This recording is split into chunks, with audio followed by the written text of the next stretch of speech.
Guys, Kerala ബ്ലാസ്റ്റേഴ്സിൻ്റെ അടുത്ത മത്സരം എഗെയിൻസ്റ്റ് ഈസ്റ്റ് ബംഗാളാണ്. ഇന്നാണ് ആ മത്സരം നടക്കാൻ പോകുന്നത്.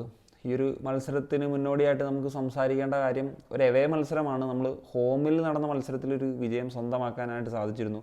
ഈ സീസണിലെ ആദ്യത്തെ ഒരു വിജയമൊക്കെ ആയിരുന്നു എന്നുള്ളതാണ്. ഈസ്റ്റ് ബംഗാൾ ഒരു മോശം അവസ്ഥയിൽ തന്നെയായിരുന്നു ആദ്യത്തെ ഒരു ഘട്ടത്തിൽ പോയിരുന്നത്. പിന്നീട് അവർക്ക് തിരിച്ചു വരാനായിട്ടൊക്കെ സാധിച്ചു, എസ്പെഷ്യലി ഓസ്കാർ ബ്രൂസോൻ്റെ അണ്ടറിൽ. പക്ഷേ കഴിഞ്ഞ 3 മത്സരങ്ങളായിട്ട് അവരത്ര നല്ല രൂപത്തിലല്ല ഉള്ളത്. തുടരെ തോൽവികളാണ്. പക്ഷേ ഒപ്പോണൻസിൻ്റെ കാര്യം നമ്മൾ പരിഗണിക്കണമല്ലോ. അതായത് FC ഗോവയ്ക്കെതിരെ റീസെൻ്റ് തോറ്റു, അതുപോലെ മോഹൻ ബഗാൻ, മുംബൈ സിറ്റി FC ഇങ്ങനെയുള്ള ടീമുകൾക്കെതിരെയാണ് തോറ്റത്. എന്നാൽ ഹൈദരാബാദിനെതിരെ അതിന് മുമ്പ് കളിച്ചൊരു മത്സരം അതും ഡ്രോ ആകുന്നൊരു സാഹചര്യമൊക്കെ ആയിരുന്നു ഉണ്ടായിരുന്നത്. എന്താണെങ്കിലും അവർക്കിപ്പം കുറച്ച് പ്ലെയേഴ്സിൻ്റെ അവൈലബിലിറ്റി പ്രശ്നങ്ങളും അങ്ങനെയൊക്കെയുള്ള രീതി നിൽക്കുകയാണ്. പ്ലേ ഓഫിൻ്റെ ഒരു സാധ്യത ഏറെക്കുറെയൊക്കെ മങ്ങിയ പോലെയാണ് നിൽക്കുന്നത്. അപ്പം ഇനിയുള്ള മത്സരങ്ങളൊക്കെ തുടരെ വിജയിച്ചു കഴിഞ്ഞാൽ മാത്രമേ ആ ഒരു പ്രതീക്ഷ അവർക്ക് വെക്കാൻ പറ്റുള്ളൂ എന്നുള്ളതാണ്. ഇപ്പം നിലവിൽ അവരുടെ ഒരു സ്ഥാനം എന്ന് വെച്ച് കഴിഞ്ഞാൽ ആകപ്പാട് 14 പോയിൻ്റാണുള്ളത്.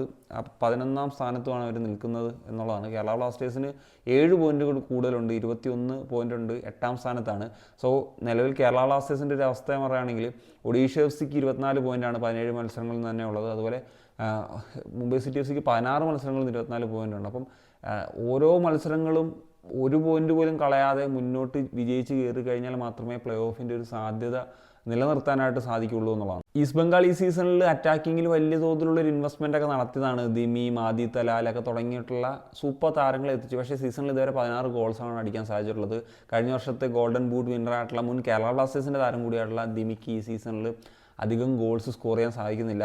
അതുകൊണ്ട് തന്നെ ആരാധകരുടെ ഇടയിൽ നിന്ന് വലിയ വിമർശനങ്ങൾ നേരിടേണ്ടി വരുന്നു എന്നുള്ളതും ഒരു കാര്യമാണ്. ഈസ്റ്റ് ബംഗാൾ ഫാൻസൊക്കെ നിങ്ങൾ ട്വിറ്ററിലൊക്കെ കണ്ടിട്ടുണ്ടാവില്ല, ഇൻസ്റ്റാഗ്രാമിലൊക്കെ നിങ്ങൾ അത് കാണുന്നുണ്ടെങ്കിൽ കണ്ടാവും.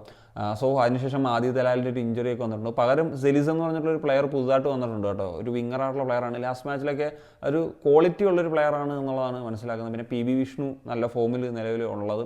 എന്നാൽ അൻവർ അലി ഇപ്പം ലഭ്യമാകാത്തൊരു സാഹചര്യമൊക്കെ ആയിരുന്നു ഉണ്ടായിരുന്നത്. അപ്പം അങ്ങനെയുള്ള കുറേ പ്രശ്നങ്ങളുണ്ട്. സോൾ ക്രസ്പോയുടെ അവൈലബിലിറ്റി പ്രശ്നങ്ങളൊക്കെ നിലനിൽക്കുന്നു എന്നുള്ളതാണ്.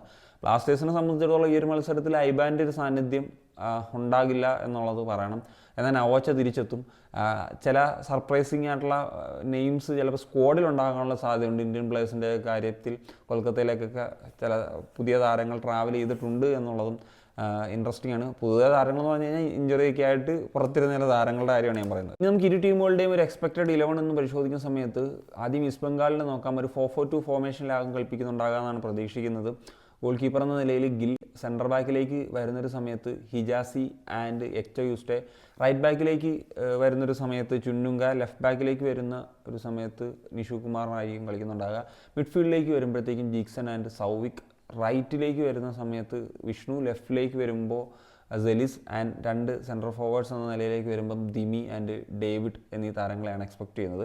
ഇനി കേരള ബ്ലാസ്റ്റേഴ്സിലേക്ക് വരുമ്പോഴത്തേക്കും ഒരു 4-3-3 ഫോർമേഷനിൽ ഗോൾ കീപ്പർ എന്ന നിലയിൽ സച്ചിൻ സുരേഷ്, ഡിഫൻസിലേക്ക് വരുമ്പോഴത്തേക്കും മിലോസ് ആൻഡ് ഹോമി എന്നിവ സെൻറ്റർ ബാക്സ് ആയിട്ട്, റൈറ്റ് ബാക്കിലേക്ക് വരുമ്പോൾ സന്ദീപ്, ലെഫ്റ്റ് ബാക്കിലേക്ക് വരുമ്പോൾ നവോച്ച, മിഡ്ഫീൽഡിൽ ഫ്രെഡി, അതുപോലെ ഡാനിഷ് ആൻഡ് ലൂണ എന്നീ താരങ്ങളാണ് പ്രതീക്ഷിക്കുന്നത്. അറ്റാക്കിലേക്ക് വരുമ്പോഴത്തേക്കും നോവ, കോറൂസിങ് ആൻഡ് ഹെസൂസ് ജിമിനസ് ഇതാണ് എക്സ്പെക്റ്റ് ചെയ്യുന്നത്. സോ എന്താണ് ഈ ഒരു മത്സരത്തിൽ എക്സ്പെക്റ്റ് ചെയ്യുന്നതെന്ന് വെച്ച് കഴിഞ്ഞാൽ ഒരു ചെറിയ മാർജിനിലെങ്കിലും ഒരു വിജയം. കാരണം ബ്ലാസ്റ്റേഴ്സ് നിലവിൽ ഒരു താളം കണ്ടെത്തിയ ഒരു സാഹചര്യത്തിലൊക്കെ തന്നെയാണുള്ളത്. ആ ഒരു ഫൈറ്റിംഗ് മെൻറ്റാലിറ്റി കാണിക്കുന്നുണ്ട്. കഴിഞ്ഞ 3 മാച്ചിലെ കിട്ടിയ പോയിൻറ്റ്സ് അതൊക്കെ ഒരു കോൺഫിഡൻസ് നൽകുന്നൊരു കാര്യമാണ്. എന്നാൽ ഈസ്റ്റ് ബംഗാൾ മൊത്തത്തിൽ ലോ ആയിട്ട് നിൽക്കുകയാണ്.